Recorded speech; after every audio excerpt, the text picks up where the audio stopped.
Let's get right into the Manhattan and Brooklyn weekly update. So this is a week over week update. My name is Maurice Backhash from William Lux, New York. Now, let's start with Manhattan. You have, on the number of listings that you have a percentage of a 0.8% increase in the number of listings that have come to market this past week, right, over last week. When you talk about in contract, I think that's really telling. So it's a huge jump, a 33% increase in the number of listings that have gone into contract this week over last week in Manhattan. Very significant.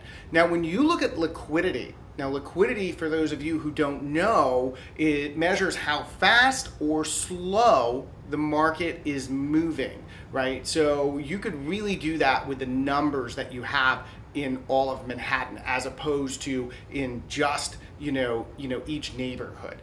So in Manhattan, liquidity really dropped off from July of 2022 until January of this year. I mean, like, fell off a cliff, right? And then January, you started to see a very steady increase, all the way up into neutral territory, back into neutral territory, which is a pretty even pace, okay? This past week, you see a bit of a drop, and it just remains to be seen if we're still in a range or, that neutral, within the neutral ground, or it's looking to dip under. We'll let you know. In Brooklyn, it's a little bit of a different story with new properties coming onto the market. So new properties that have come on have actually dropped 20%. You have a 20% drop in new listings coming on.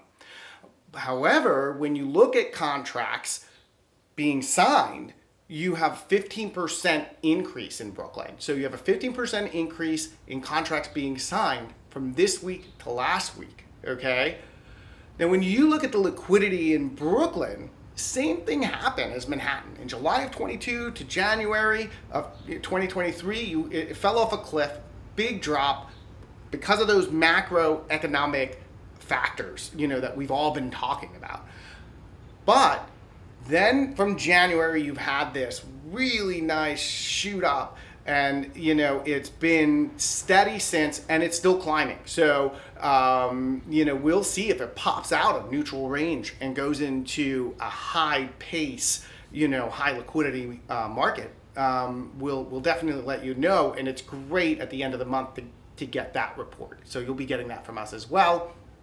Now, something else I really want to talk to you guys about is, what is the median discount, right? Like, we just talked about how you had this big percent jump this past week in both boroughs, Manhattan and Brooklyn, of contracts being signed. So what might be driving that factor is that sellers seem to have come to the realization that, look, they need to give a little bit of a discount.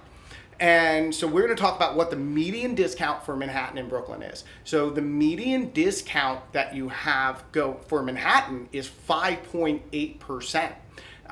And I think that is, that's a big deal. That drove some of these contracts up. And the median discount that you have for Brooklyn is 3.6%. So when you look at those discounts, you could see that the buyers are out there. They're ready to make the purchase. They're really serious about buying real estate in New York City.